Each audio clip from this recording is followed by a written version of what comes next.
नमस्कार छात्रों, मैं मंजुला बिजोगी, हिंदी शिक्षिका, शरण बसवेश्वर उच्च माध्यमिक पाठशाला चित्रहंडी पड़लकेरे तालुका चित्रदुर्ग जिला। बच्चों, आप सभी को कक्षा में स्वागत है। आपको मैं एक प्रश्न पूछना चाहती हूँ, आप सभी उत्तर देंगे ना? हाँ ठीक है, देंगे, है ना? एक छोटा सा सवाल है, कुछ नहीं। बच्चों, हम लोग देखते हैं सत्य, अहिंसा, शांति, ये तीन मूल मंत्रों को अपनाकर अपने जीवन में चलकर और उसके साथ साथ देश को आज़ादी दिलाने के लिए जो एक व्यक्ति कोशिश करते हैं, आप उनका नाम, उन्हें हम महात्मा भी कहते हैं। वो कौन है आप जानते हैं? सत्य, ಶಾಂತಿ, ಅಹಿಂಸೆ, ಈ ಮೂರು ತತ್ವ ಮೂಲ ಮಂತ್ರಗಳನ್ನು ತನ್ನ ಜೀವನದಲ್ಲಿ ಅಳವಡಿಸಿಕೊಂಡು ನಮ್ಮ ದೇಶಕ್ಕೆ ಸ್ವಾತಂತ್ರ್ಯ ತಂದುಕೊಡುವಲ್ಲಿ ಹೋರಾಟವನ್ನು ಮಾಡಿದಂತಹ ಧೀಮಂತ, ಇವರನ್ನು ನಾವು ಮಹಾತ್ಮ ಅಂತ ಕೂಡ ಕರಿತೀವಿ। ಈ ಸತ್ಯಪ್ರಿಯತೆಯ ಕಾರಣದಿಂದಲೇ ಅವರನ್ನು ಏನಂತ ಕರಿತೀವಿ? महात्मा ಅಂತ ಕರೀತೀವಿ। ಹಾಗಾದ್ರೆ वो कौन है व्यक्ति, आप जानते हैं? हाँ, सही गेस किया आपने। कौन नहीं जानते? महात्मा गांधी जी। तो बच्चों, आज हम हिंदी वल्लरी 8वीं कक्षा का जो गद्य पाठ, 5वां जो पाठ है महात्मा गांधी, उसके बारे में हम जानकारी प्राप्त करेंगे। पाठ का शीर्षक है महात्मा गांधी।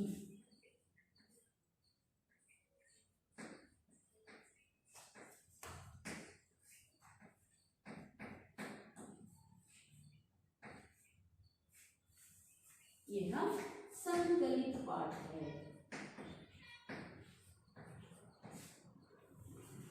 संकलित पाठ है। तो बच्चों, इस पाठ से महात्मा गांधी के कुछ कथन से, जीवन क्रम से हम क्या सीख सकते हैं, यानी छात्र अपने जीवन में क्या सीख सकते हैं, उसके बारे में हम देखते जाएंगे। यहाँ पर देखिए, इस पाठ से जो सीख मिलती है हमें, बच्चे महात्मा गांधी जी के स्वभाव के बारे में जानते हैं। महात्मा गांधी जी का स्वभाव कैसा था, अच्छा था या बुरा था, वो किस प्रकार के स्वभाव के व्यक्ति थे। आपको भी एक स्वभाव है ना?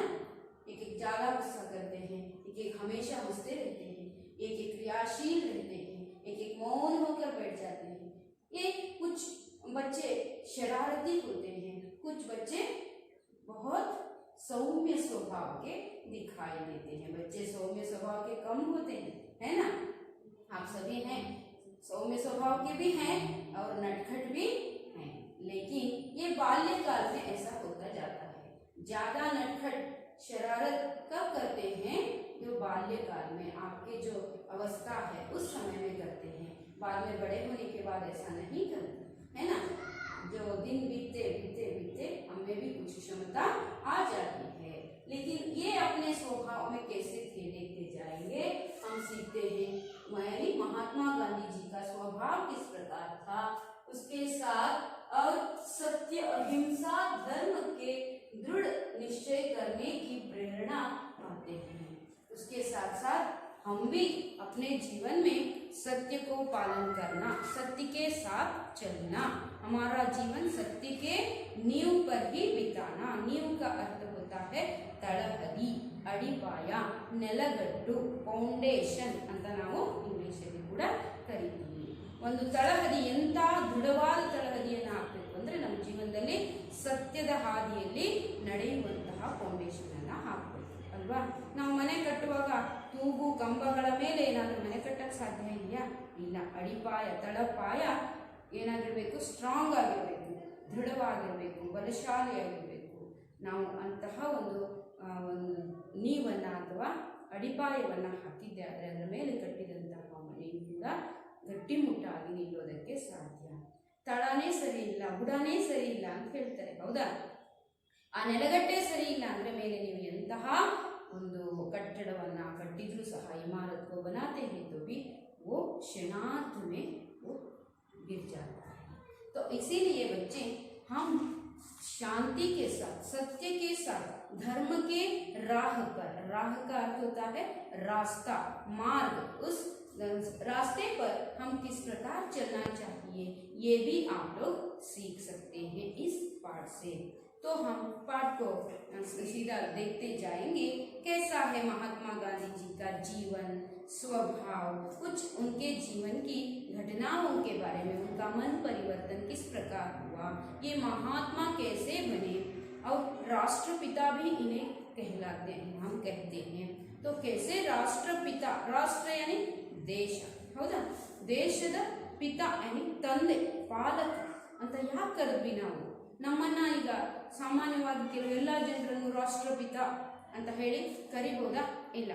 ಅಂತಹ ಒಂದು ಸೇವೆಯನ್ನ, ಸಾಧನೆಯನ್ನ, ಕಾರ್ಯವನ್ನ, ಕೆಲಸವನ್ನ ಮಾಡಿದ್ದೇ ಆದರೆ ನಾವು ಅವರನ್ನ ರಾಷ್ಟ್ರಪಿತ ಅಂತ ನಾವು ಕರಿತೀವಿ. ಸುಮ್ಮನೆ ಎಲ್ಲ ಕೆಲಸ ಮಾಡಿದ್ದಕ್ಕೂ ಹೇಳಕ್ಕಾಗಲ್ಲ. ಇಡೀ ರಾಷ್ಟ್ರಕ್ಕೇನೆ ಒಳ್ಳೆಯದಾಗುವಂತಹ ಮಹಾನ್ ಕಾರ್ಯವನ್ನ ಮಾಡಿರ್ತಾರೆ ಇವರು. ಅದಕ್ಕಾಗಿ ಇವರನ್ನೇನಂತ ಕರಿತೀವಿ? राष्ट्रपिता ಅಂತ ಕೂಡ ಕರಿತೀವಿ, ಮಹಾತ್ಮ ಅಂತ ಕೂಡ ನಾವು ಇವರನ್ನ ಕರಿತೀವಿ। तो हम भी सीखने के लिए तैयार हो जाएंगे। इनका जीवन क्रम कैसा था, ये बच्चे यानी बालक के होते, इनके आयु में, उम्र में ये किस प्रकार बचपन में वो कैसे थे, उसकी घटनाओं के बारे में मैं आपको समझाना चाहती हूँ।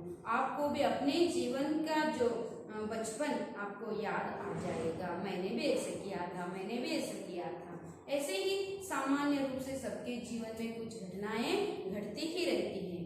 तो हम महात्मा गांधी जी के जीवन में किस प्रकार की घटनाएं घटती हैं, ये किस प्रकार के व्यक्ति थे, इनका स्वभाव कैसा था, देखते जाएंगे। शुरू करेंगे तो ठीक है। महात्मा गांधी महान पुरुष थे। मैंने पहले ही कहा ये महान थे। क्यों महान थे, देखते जाएंगे। सारे देश ने उन्हें राष्ट्रपिता माना। पूरा देश इनको ये खुद नहीं कहला रहे थे, कहा था, क्या कहकर? मैं राष्ट्रपिता हूँ, इन्होंने नहीं कहा। हम लोग इनके कार्य को देखकर सबने माना ये राष्ट्रपिता हैं। तो देखिए, उन्हीं के प्रयत्न से भारत आजाद हुआ। उनके साथ बहुत सारे अपना प्राण त्याग किए हैं, श्रम परिश्रम करके आंदोलन में भाग लेकर हमारे देश को आज़ादी, हमारे देश के लिए आज़ादी को लाकर दिए हैं। लेकिन जो नायक के रूप में आगे जाकर जो प्रयत्न करते हैं, कोशिश करते हैं देश को आज़ादी को, देश को आज़ादी दिलाने के लिए, तो कौन किस प्रकार ये करते हैं, इसमें इनका प्रमुख पात्र है। तो कैसे ये हमारे देश को आज़ादी दिलाए उसके बारे में हम जानते जाएंगे। कैसे वे त्याग और तपस्या की मूर्ति थी। कैसे है, त्याग और तपस्या की मूर्ति थे। त्याग देने के लिए अपने प्राण की बाजी लगाकर ये हमें आज़ाद बनाए हैं। तो इसीलिए इनको कहते हैं त्याग की, तपस्या की एक मूर्ति थे। तो क्या किया उन्होंने? धर्म उनके प्राण था, धर्म ही उनका प्राण था और सत्य उनकी आत्मा। किस प्रकार धर्म और सत्य को अपने जीवन में अपना कर चलते थे, इसको समझाने के लिए यहाँ पर लेखक लिखते हैं, क्या कहते हैं? धर्म इनका प्राण था, प्राण के जैसा। जो धर्म ही प्राण है, प्राण ही धर्म है। ऐसे व्यक्ति थे कौन? यानी धर्म के राह पर, नींव पर चलने वाले व्यक्ति थे कौन? महात्मा गांधी जी। और सत्य उनकी आत्मा, उस प्राण की आत्मा कौन सी थी? सत्य, यानी सत्यದ ದಾರಿಯಲ್ಲಿ, ಧರ್ಮದ ದಾರಿಯಲ್ಲಿ ಅದೇ ತಮ್ಮ ಉಸಿರಾಗಿಸಿಕೊಂಡು, ಆತ್ಮವಾಗಿಸಿಕೊಂಡು, ಜೀವವಾಗಿಸಿಕೊಂಡು ಜೀವನವನ್ನು ಸಾಗಿಸಿದಂತಹ ವ್ಯಕ್ತಿ ಮಹಾತ್ಮ ಗಾಂಧಿ ಅಂತ ನಾವು ಹೇಳ್ಬೋದು ಮಕ್ಕಳೇ, ಅಲ್ವಾ? ನಿಮಗೆಲ್ಲ ಗೊತ್ತಿದೆ, ನೀವು ಕೂಡ ಭಾಷಣಗಳನ್ನು ಮಾಡಿದ್ದೀರಾ, ಅವ್ರ ಬಗ್ಗೆ ವಿಷಯಗಳನ್ನು ಬಾಲ್ಯಕಾಲದಿಂದಲೂ, ಚಿಕ್ಕವರಿಂದ ಅಂದರೆ 1ನೇ ತರಗತಿಯಿಂದ 2ನೇ ತರಗತಿಯಿಂದ ಹಿಡಿದು ನಿಮಗೆ ಗೊತ್ತಿದೆ। ಮಹಾತ್ಮ ಗಾಂಧಿ ತಾತ ಯಾರು ನೋಡಿ, ರಾಷ್ಟ್ರಪಿತ ಅಂತ ಹೇಳಿದ್ವಿ. ಹಾಗೇನೆ ಗಾಂಧಿ ತಾತ ಅಂತ ಕೂಡ ನೀವೆಲ್ಲರೂ ಕರಿತೀರಾ. ಅಂದ್ರೆ ಇಡೀ ರಾಷ್ಟ್ರಕ್ಕೆ ತಾತ ಅವರು, ಇಡೀ ರಾಷ್ಟ್ರಕ್ಕೆ ಅಜ್ಜ ಅಂತ ನೀವು ಅವರನ್ನ ಕರಿತೀರಿ. ಸುಮ್ಮನೆ ಕರೆಯೋಕ್ಕಾಗತ್ತಾ? ಇಲ್ಲ ಅಲ್ವಾ ಮಕ್ಕಳೇ? ಹಾಗಾಗಿ ಅವರು ಯಾವ ರೀತಿ ನಮ್ಮ ದೇಶಕ್ಕೆ ಸತ್ಯ ಮತ್ತು ಅಹಿಂಸೆ ಶಾಂತಿ ಮಂತ್ರವನ್ನ ಬಳಸಿ ಧರ್ಮದ ದಾರಿಯಲ್ಲಿ ನಡೆದು ಸತ್ಯವನ್ನ ತಮ್ಮ ಆತ್ಮವನ್ನಾಗಿಸಿಕೊಂಡು ದೇಶಕ್ಕೆ ಸ್ವತಂತ್ರವನ್ನ ತಂದುಕೊಟ್ರು. ಹಾಗಾಗಿ ಅವರನ್ನ ರಾಷ್ಟ್ರಪಿತ, ಗಾಂಧಿ ತಾತ, ಮಹಾತ್ಮ ಅಂತ ನಾವು ಅವರನ್ನ ಕರಿತೀವಿ. ಹೌದಾ? आगे लिखे जाएंगे। बालक मोहनदास करमचंद गांधी शर्मीले स्वभाव के थे। मैंने कहा इनके स्वभाव के बारे में हम जानते जाएंगे। तो इनका स्वभाव कैसा था? मैंने इधर लिख दिया है शर्मीला। शर्मीला का अर्थ होता है लज्जाशील, ನಾಚಿಕೆ ಸ್ವಭಾವ. ಲಜ್ಜಾ ಅಂದ್ರೆ ಮತ್ತೇನು ಅಲ್ಲ, ಲಜ್ಜೆ ಅಂತ ಕನ್ನಡದಲ್ಲಿ ಕರೀತೀವಿ. ಅವರ ನಾಚಿಕೆ ಸ್ವಭಾವದ ವ್ಯಕ್ತಿಯಾಗಿತ್ತು. ಶರ್मीले स्वभाव के थे। हम कुछ कह देते हैं तो बोल देते हैं तो बालक जो जब छोटे थे तब क्या कहते थे? ये थोड़ा शर्मीले स्वभाव के, कोई कुछ कहे तो सिर नीचा करके वो झुक जाते थे. झुकना मतलब यहाँ पर वो झुककर खड़े होते थे ऐसा नहीं, ನಾಚಿಕೆಯಿಂದ ಸ್ವಲ್ಪ ನಾಚಿಕೆ ಸ್ವಭಾವವನ್ನು ಅವರು ತೋರಿಸ್ತಾ ಇದ್ರು. ಅಂದ್ರೆ इनका स्वभाव कैसा था? लज्जाशील स्वभाव था. उसके लिए शर्मीला स्वभाव भी हम कहते हैं. लज्जे ಅಂದ್ರೆ ಶರ್ಮಿಲಾ ಸ್ವಭಾವ ಕೂಡ ಅದೇ, ನಾಚಿಕೆ ಸ್ವಭಾವದವರಾಗಿದ್ರು. ನಿಮಗೆ ಈ ಶಬ್ದದ ಅರ್ಥ ಹೇಳಿಲ್ಲ ಮಕ್ಕಳೇ, 8वीं कक्षा के छात्र हैं तो इसीलिए आजाद का अर्थ होता है स्वातंत्र. अर्थ आया? तो ये ऐसे व्यक्ति थे, ठीक समय पर स्कूल जाते और घंटी बजते ही घर चलते. समय का पालन किस प्रकार करते थे ये भी हमें याद रखना होगा. हम भी स्कूल के लिए आते हैं ना, स्कूल का जो आधा अवधि यानी स्कूल की अवधि खत्म होने के बाद स्कूल को आते हैं तो हमें अंदर लेते हैं क्या स्कूल में?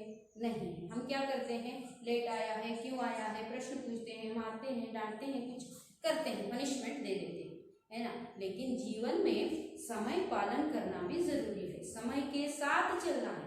समय के आगे भी हम दौड़ नहीं सकते, समय के पीछे भी हम चल नहीं सकते.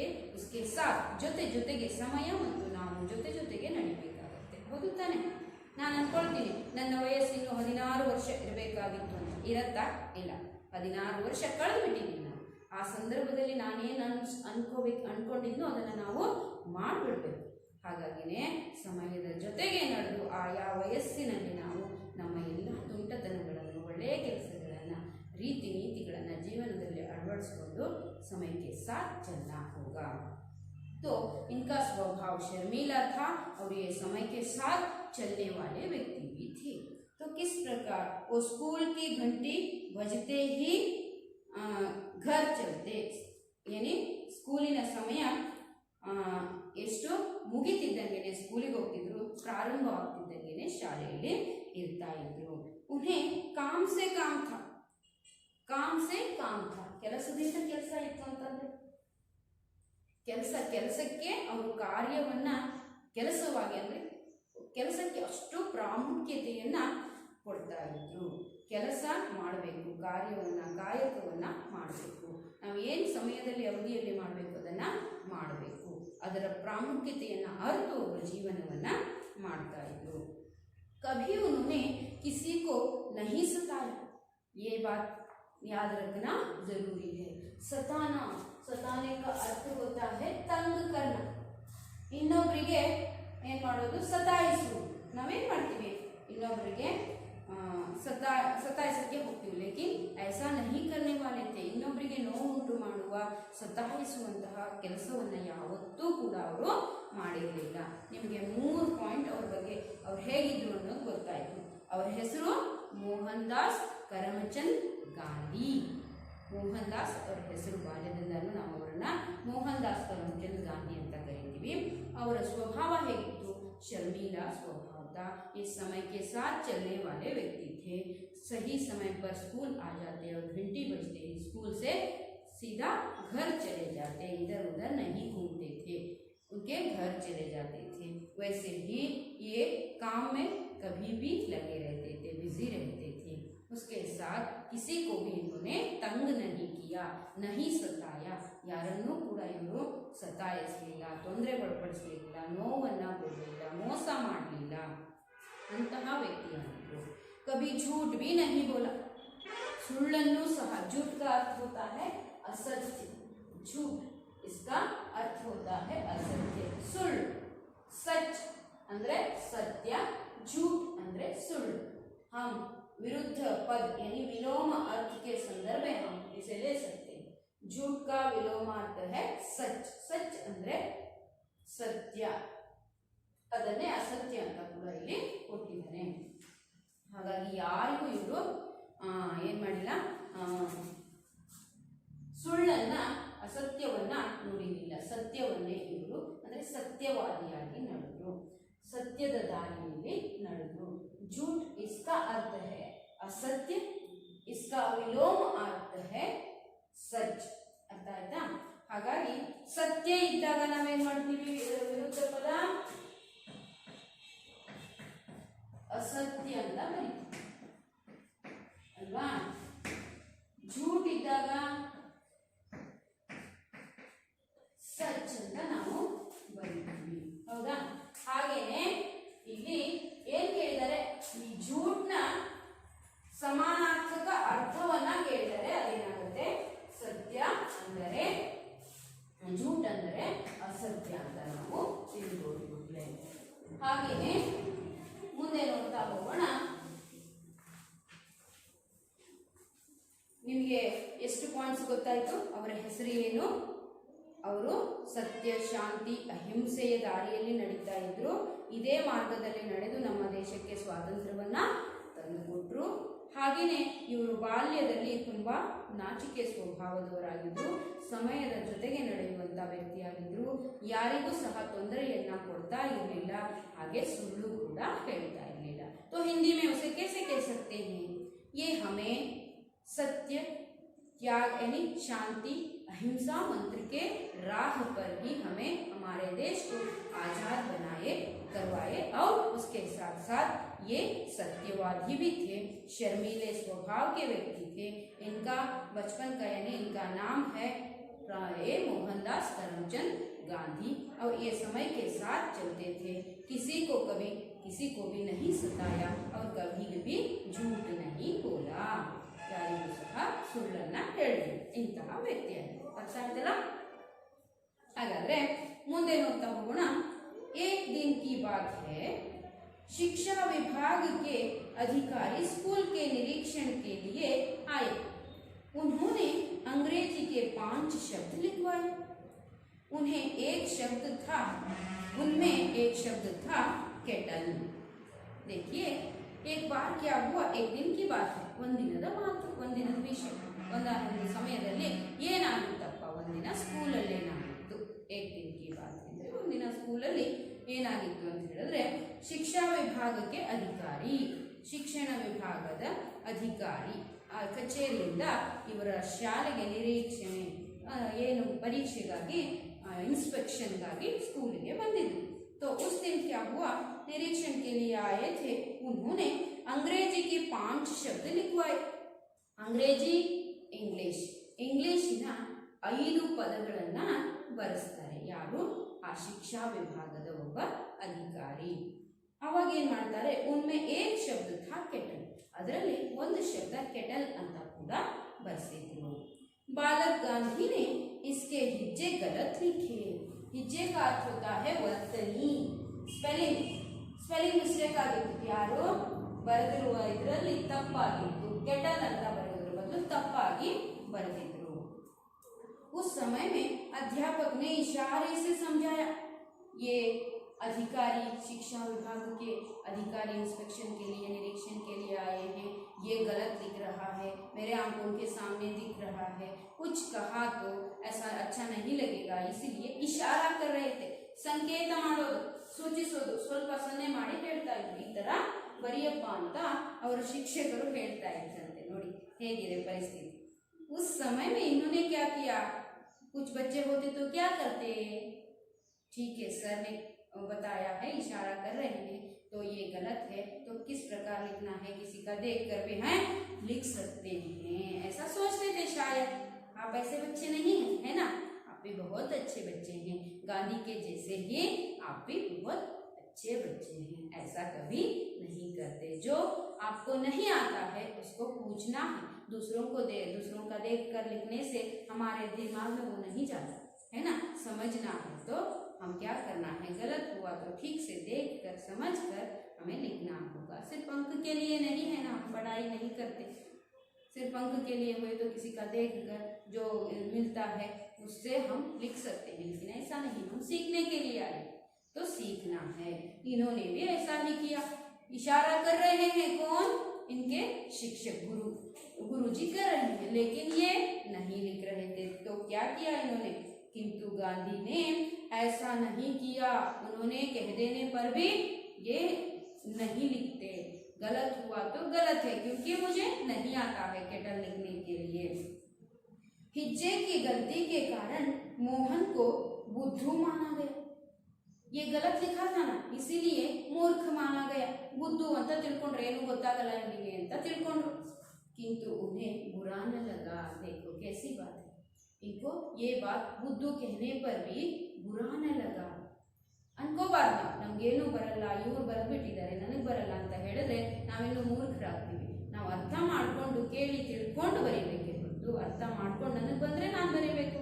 ಪರೀಕ್ಷೆಯಲ್ಲಿ ಕೇಳಿ ತಿಳ್ಕೊಂಡು ಬರೆಯೋಕ್ಕಾಗಲ್ಲ, ಅಥವಾ ಇನ್ಸ್ಪೆಕ್ಷನ್ಗೆ ಬಂದಾಗ ಅವ್ರು ಹೇಳಿರೋ ಶಬ್ದನ ಕೇಳಿ ಬರೆಯೋಕ್ಕೆ ಇನ್ನೊಬ್ಬರು ನೋಡಿ ಬರೆದ್ರೆ ನನಗೇನು ಸಿಗುತ್ತೆ. ಆ ತರಹ ಚಿಕ್ಕ ಮಗು ಇರುವಾಗಲೇ, ಬಾಲಕ ಇರುವಾಗಲೇ ಅವರು ಅದನ್ನೆಲ್ಲ ಅರ್ಥ ಮಾಡ್ಕೊಂಡಿದ್ರು. ಹಾಗಾಗಿ ನಾನು ನೋಡಿ ಬರೀಬಾರ್ದು, ಕಳ್ಳತನ ಮಾಡಬಾರ್ದು ಅನ್ನೋದನ್ನು ಅವರು ಅರಿತಿದ್ರು. ಹಾಗಾಗಿ ಏನು ಮಾಡಿದ್ರಪ್ಪ ಅಂತ ಹೇಳಿದ್ರೆ ಜನ ಅವರು ಮಕ್ಕಳು ಎಲ್ಲರೂ ಬುದ್ಧು ಅಂತ ಹೇಳಿದ್ರು ಕೂಡ ಇವರು ಬುದ್ಧು का अर्थ होता है यहाँ पर ಮೂರ್ಖ.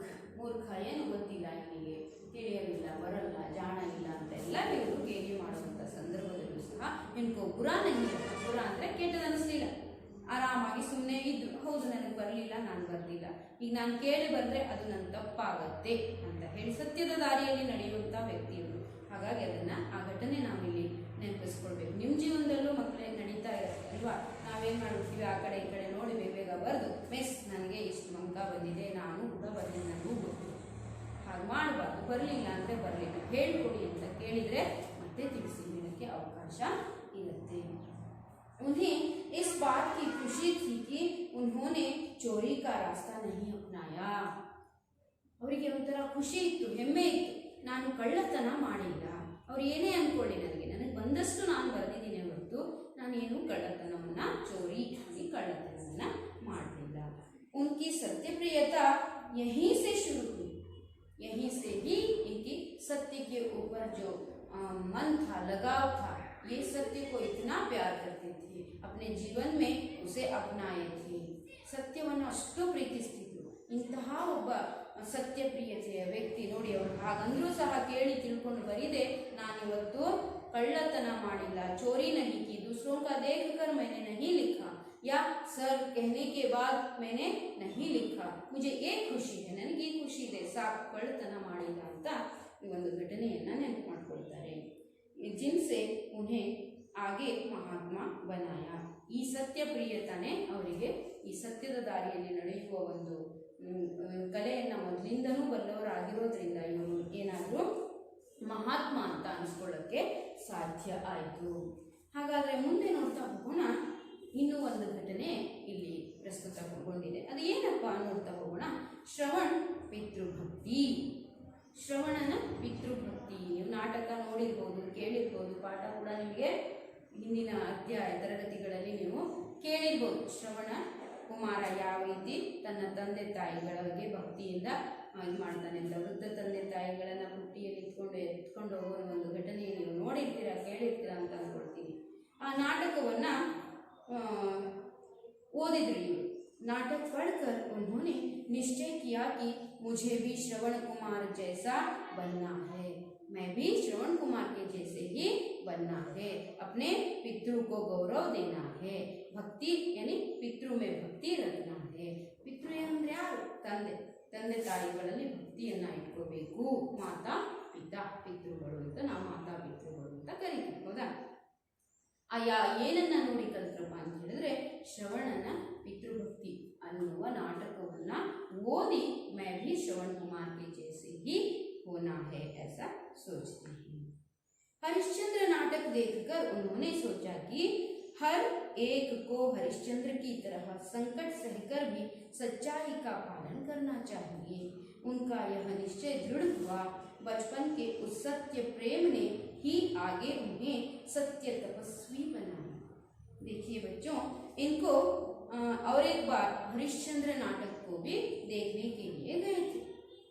तो तब क्या हुआ, उनको लगा सत्य हरिश्चंद्र नाटक देखने के बाद सत्य हरिश्चंद्र जी के बाद जैसे ही मुझे भी संकट सहकर भी ಕಷ್ಟವನ್ನ ಸಂಕಟವನ್ನ ಅನುಭವಿಸಿನೂ ಸಹ ನಾವೇನ್ ಮಾಡಬೇಕು, ಸತ್ಯದ ದಾರಿಯಲ್ಲಿ ಎಷ್ಟೇ ನೋವಾಗಲಿ, ಎಷ್ಟೇ ಕಷ್ಟ ಆಗಲಿ, ಎಷ್ಟೇ ಅಡೆತಡೆ ತೊಂದರೆಗಳು ಅಡ್ಡಿ ಆತಂಕಗಳು ಬಂದರೂ ಸಹ मैं भी सत्य हरिश्चंद्र के जैसे ही सत्य का अपने जीवन में पालन करना है, ऐसा इन्होंने भी अपने जीवन में अपनाया। उनका यह दृढ़ निश्चय, ಇವರ ಈ ದೃಢವಾದ ನಿಶ್ಚಯ बचपन के उस सत्य प्रेम ने ही आगे उन्हें सत्य तपस्वी बनाया। ಸತ್ಯದ ತಪಸ್ಸನ್ನ ಮಾಡುವಂತಹ ತಪಸ್ವಿ ಬಲ್ಲವನು ಅನ್ನುವಂಥ ರೀತಿಯಲ್ಲಿ ಸತ್ಯದ ದಾರಿಯಲ್ಲೇ ಜೀವನವನ್ನ ನಡೆಸಿದ್ದಕ್ಕೆ ಸತ್ಯದ ತಪಸ್ವಿ ಅಂತ ಇಲ್ಲಿ ಕರಿತೀವಿ ನಾವು। ಹಾಗಾಗಿ ಒಂದು ತಪದ ರೀತಿಯಲ್ಲಿ ಪೂಜೆಯ ರೂಪದಲ್ಲಿ ಇವರು ಸತ್ಯವನ್ನ ಪೂಜಿಸ್ತಾರೆ, ತಮ್ಮ ಜೀವನದಲ್ಲಿ ಅಳವಡಿಸ್ಕೊಂಡು ಹೋಗ್ತಾರೆ। ಹಾಗಾಗಿ ಏ सत्य प्रिय बने, तपस्वी के रूप में इनको मानते हैं, सत्य के तपस्वी के रूप में इनको मानते हैं। हम भी कुछ किताबें पढ़ते हैं तो अच्छे अच्छे किताब पढ़िए, उनसे हम प्रभावित हो जाते हैं। अपने जीवन में भी हम भी उनके जैसे रहना है, ये कैसे महान बने, ये कैसे प्रसिद्ध बने, तो मैं क्यों नहीं बना, मैं कैसे बन सकता हूँ, ऐसे विचार हमारे मन में उठ जाते हैं और उसकी ओर हम जुड़ जाते हैं। हम भी एक दिन महान व्यक्ति बन सकते हैं। किसी को देखकर हम सीखते हैं, पढ़कर देखते हैं, सोचते हैं, सीखते हैं। कुछ ऐसे जो अच्छे व्यक्तियों का जीवन का पालन हमें करना होगा। इन्होंने भी ऐसे ही किया। एक और घटना है, और एक घटना के बारे में यहाँ पर कह देते हैं। क्या हुआ था अपने घर में, देखिए गांधी जी के भाई ने 25 रुपया कर्ज लिया था। कर्ज का अर्थ होता है ಏನಾಗುತ್ತೆ, कर्ज ಅಂತ ಹೇಳಿದ್ರೆ ಸಾಲ, ಋಣ ಅಂತ ಕೂಡ ನಾವು ಕರಿತೀವಿ। ಸಾಲವನ್ನ ಅವರ ಸಹೋದರ ಪಡ್ಕೊಂಡಿದ್ರು। 25 ರೂಪಾಯಿ, ಎಷ್ಟು 25 ರೂಪಾಯಿ ಅನ್ನ ಆ ಟೈಮಲ್ಲಿ ಅದು ತುಂಬಾ ಹೆಚ್ಚಿನ ಮೌಲ್ಯವನ್ನ ಗಳಿಸ್ತಾ ಇತ್ತು। 25 ರೂಪಾಯಿ ಅಂದ್ರೆ ಎಷ್ಟಾಗಿರ್ಬೋದು, ಒಂದು 200 ರೂಪಾಯಿನೋ 2000 ರೂಪಾಯಿನೇ ಅನ್ಕೊಳ್ಳಿ, 2500 ಅನ್ಕೋಬಹುದು, ಅಷ್ಟು ಒಂದು ಬೆಲೆ ಆವಾಗ ಅಷ್ಟು ಅಮೌಂಟಿಗೆ ಇತ್ತು। ಹಾಗಾಗಿ ಗಾಂಧೀಜಿ के भाई ने, उनका भाई सहोदर क्या किया था, 25 रुपया कर्ज किसी से लिया था, सालवना पड़कोंडे। भाई के हाथ के सोने के कड़े से 1 तोला सोना काट कर कर्ज झुकाया गया। भाई के कड़ा यानी कड़ा अंद्रेनु ಹಾಕೊಳ್ಳುವಂತ ಕಂಕಣ, ಬಳೆ, ಅದರಿಂದ ಕೈಯಿನ ಕಡಗ, ಅದರಿಂದ ಏನು ಮಾಡ್ತಾರೆ, 1 ತೋಲ ಬಂಗಾರವನ್ನ, ಸೋನಾ ಅಂತ ಹೇಳಿದ್ರೆ ಸ್ವರ್ಣ ಅಥವಾ ಬಂಗಾರ ಅಂತ ನಾವು ಹೇಳ್ತೀವಿ, ಚಿನ್ನ ಅಂತ ಕೂಡ ಕರಿತೀವಿ। उस कड़ा से क्या करते हैं, कड़े से 1 तोला सोना, 1 तोले ಅಂದ್ರೆ 1 तोला ಅಂದ್ರೆ ಎಷ್ಟು, 10 ಗ್ರಾಮ್ಗೆ 1 ತೋಲ, 1 ತೋಲ 10 ಗ್ರಾಮ್ನಷ್ಟು ಬಂಗಾರವನ್ನ ಇದರಿಂದ ಕಡದಿಂದ ತೆಗೆದು, ಕಂಕಣದಿಂದ, ಬಳೆಯಿಂದ, ಕಡಗದಿಂದ ತೆಗೆದು ಏನು ಮಾಡ್ತಾರೆ, ಇದನ್ನ ದುಡ್ಡನ್ನ ಸಾಲವನ್ನ ಕಟ್ತಾರೆ। गांधी को इस चोरी के काम से बहुत दुख हुआ। उनको देखिए, ये पहले से ही चोरी करने वाले व्यक्ति नहीं थे और असत्य बोलने वाले व्यक्ति नहीं थे। सत्यवे नम ताई ತಂದೆ, ಸತ್ಯವೇ ನಮ್ಮ ಬಂಧು ಬಳಗ, ಸತ್ಯವಾಕ್ಯಕ್ಕೆ ತಪ್ಪಿ ನಡೆದರೆ ಮೆಚ್ಚನ ಪರಮಾತ್ಮನು ಅಂತ ನಾವು ಎಲ್ಲಿ ಪುಣ್ಯಕೋಟಿಯ ಕಥೆಯಲ್ಲಿ ನಾವು ಕೇಳ್ತೀವಲ್ವಾ ಮಕ್ಕಳೇ, ಅದೇ ದಾರಿಯಲ್ಲಿ ನಡೆಯುವಂತಹ ವ್ಯಕ್ತಿ ಯಾರಾಗಿದ್ರು, ಮಹಾತ್ಮ ಗಾಂಧೀಜಿಯವರಾಗಿದ್ರು। इसीलिए इनके भाई ने क्या किया, 25 रुपए कर्ज लिया, उसके बाद उसको लौटाने के लिए नहीं होता है, तो पैसे नहीं होते हैं, तो इसीलिए उनके कड़े से क्या करते हैं, 1 तोला सोना काटकर उनको यानी कर्ज का जमा कर देते हैं। तो ये बात सुनकर देखकर इनको बहुत बुरा लगा। ऐसा क्यों हुआ, ऐसा नहीं करना है, गलत है ये। दुख हुआ इनको। उन्होंने निश्चय किया कि भविष्य में कभी चोरी नहीं करूंगा। तभी सोचा इन्होंने, निश्चय किया, ನಿಶ್ಚಯಿಸಿದರು, ದೃಢವಾದ ನಿಶ್ಚಯಕ್ಕೆ ಬಂದರು, ನಿರ್ಣಯಕ್ಕೆ ಬಂದರು, ಯಾವತ್ತೂ ಇಂಥ ಕೆಲಸವನ್ನ ಮಾಡಬಾರ್ದು, ಸುಳ್ಳು ಹೇಳಬಾರ್ದು, ಚೋರಿಯನ್ನ ಕಳ್ಳತನವನ್ನ ಮಾಡಬಾರ್ದು ಅಂತ ಅವಾಗಲೇ ನಿರ್ಧರಿಸಿದರು. ಅವ್ರು ಸುಮ್ಮನೆ ಇರಲಿಲ್ಲ, ಮುಂದೆ ಅದಕ್ಕೇನಾದ್ರೂ ಪರಿಹಾರ ಹುಡುಕ್ಬೇಕಲ್ಲ, ತಪ್ಪಿಗೆ ಕ್ಷಮೆ ಕೇಳಬೇಕಲ್ವಾ. ಹಾಗಾಗಿ ಏನ್ ಮಾಡ್ತಾರೆ ನೋಡೋಣ. पिता से माफी मांगने की बात सोची। पिता के सामने जाकर माफी मांगना है, माफी यानी क्षमे, क्षमे ಕೇಳೋದು ಅಂತ ಹೇಳಿ ಶುರು ಮಾಡ್ತಾರೆ. ಮಾಫಿ का अर्थ होता है क्षमा, क्षमे ಕನ್ನಡದಲ್ಲಿ. ಕ್ಷಮೆ ಕೇಳೋಣ ತಂದೆ ಹತ್ರ ಅಂತ ರೆಡಿ ಆಗೋದು. सोचना ಅಂದ್ರೆ ಯೋಚಿಸುವುದು. पर पिता के सामने जाने की हिम्मत नहीं हुई। पिता के सामने जाने की हिम्मत नहीं हुई. ಹೇಗೆ ಹೋಗೋದು? ಹಿಮ್ಮತ್ ಅಂದ್ರೆ ಧೈರ್ಯ, ಧೈರ್ಯ ಬರಲಿಲ್ಲ. ತಂದೆ ಎದುರುಗಡೆ ಹೋಗಿ ನಿಲ್ಲುವಷ್ಟು ಧೈರ್ಯ ಬರಲಿಲ್ಲ. ಯಾಕಂದ್ರೆ ಕಳ್ತನ ಮಾಡಿದ್ದಾರೆ, ಇದರಲ್ಲಿ ತಪ್ಪಿದೆ, ಮೋಸ ಇದೆ. ಹಾಗಾಗಿ चोरी की बात है तो वो डांट देंगे, ऐसा सोचकर माफी मांगना है ऐसा सोचते हैं, फिर भी उनके सामने जाने के लिए डरते हैं। सारी घटना पत्र में लिखकर गांधी ने पिता से सजा मांगी। पूरी घटना को एक पत्र पर, चिट्ठी पर लिख देते हैं.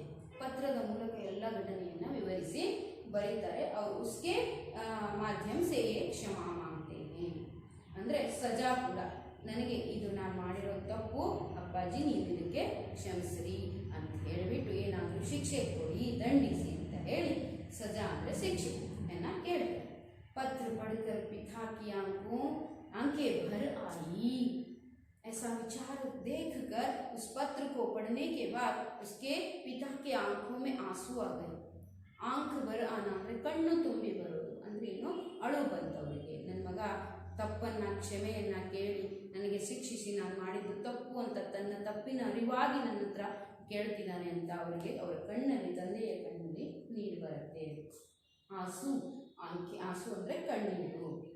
ಆಂಖೆ ಭರ ಆನ ಅಂದರೆ ಕಣ್ಣು ತುಂಬಿ ಬರುವುದು. गांधी ने पिता से सजा मांगी। पत्र पढ़कर पिता की आंखें भर आई. गांधी जी ने हमेशा के लिए चोरी की आदत छोड़ दी. ಅವತ್ತಿಂದ ಇವರು ಕಳ್ಳತನ ಮಾಡುವುದನ್ನ ನಿಲ್ಲಿಸಿದರು. आप में ऐसा कोई विचार है तो आप भी छोड़ दीजिए, ये गलत काम है, कभी भी इसके लिए पनिशमेंट होगा ही. हम गलतियां करते हैं, चोरी करते हैं, हम कक्षा में देते रहते हैं. आप क्या करते हैं, क्या इनकी किताब चोरी करना, जो नोट्स चोरी करना, ये सब छोड़ दीजिए. लिखने के बाद पूछ कर, मांग कर कुछ लिखिए. समझ आने के लिए यानी समझने के लिए कोशिश कीजिए, उनसे वो समझा देते हैं आपको. ऐसे ही बिना पूछ के उनका नोट्स हो या कुछ भी वस्तु हो दूसरों का लेना, ये सही नहीं है, सही बात नहीं है. तो इसीलिए आप लोग भी क्या कीजिए, गलत बोलना, चोरी करना आज से छोड़ना होगा. तो इन्होंने भी उस दिन से ये चोरी करना छोड़ दिया. पिता के आंसू देखकर गांधी को विश्वास हो गया कि पिता ने मुझे क्षमा कर दिया है.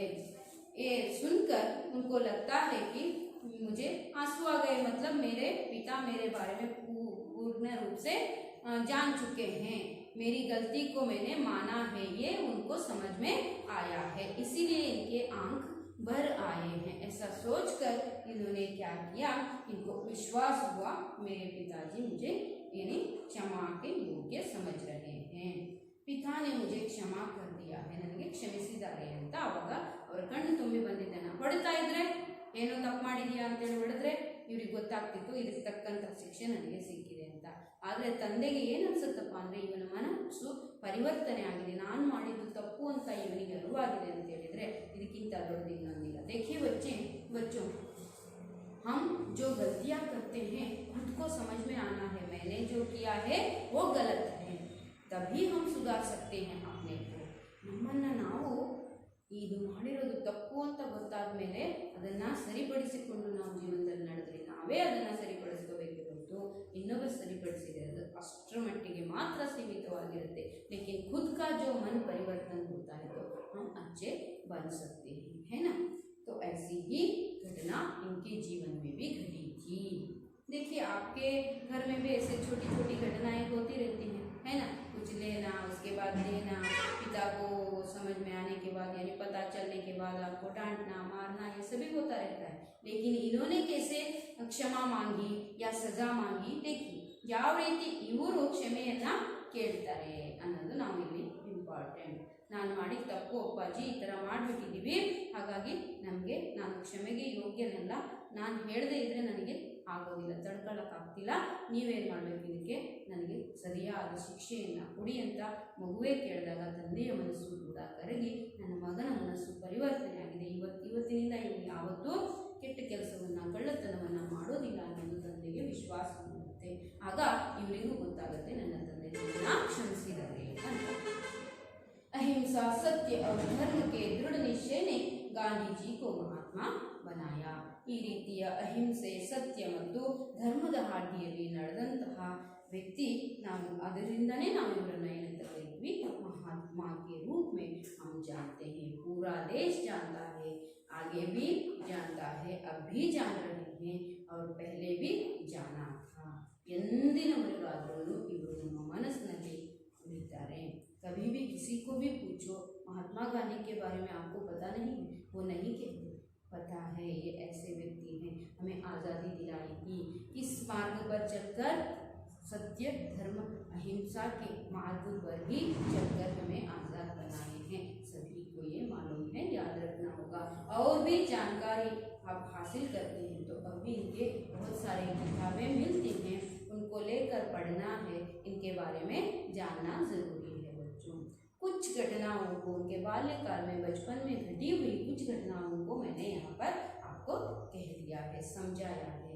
उससे आपका भी मन परिवर्तन हुआ होगा. मैंने भी ऐसी चोरी की थी, इसके बाद नहीं करना है, मैंने किया तो भी मेरे पिता के सामने जाकर मुझे ऐसा करना है, ऐसा लगा होगा ना. अब कुछ किताबें पढ़ते हैं, उससे मन परिवर्तन किस प्रकार होता है. और स्कूल में वो निरीक्षण शिक्षा विभाग के अधिकारी आए हुए थे, तब कैसी घटना घटी है, ये सभी आपके मन पर यानी ऐसी ही बसी होगी. उससे आपका मन भी परिवर्तन होता होगा, है ना. यहाँ पर अब हमने महात्मा गांधी पाठ को कुछ उनकी जीवन की घटनाओं के बारे में संक्षिप्त रूप में जानकारी हासिल की है. इसके साथ साथ यहाँ पर एक वाक्य के उत्तर हैं, 2-3 वाक्य में उत्तर हैं, अनुरूप के प्रश्न हैं, स्त्रीलिंग शब्द रूप लिखिए हैं, बहुवचन शब्द लिखिए हैं.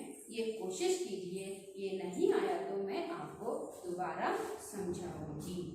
तो बच्चों मैंने समझ लिया है कि आपको ये पूरा पाठ संक्षिप्त सरल रूप में है. कुछ घटनाएं मैंने समझाया है, इससे आपका मन भी परिवर्तन हुआ होगा और आप भी अपने जीवन में सत्यवादी बनकर रहने के लिए कोशिश कीजिए. इतना कहते मैं यहाँ पर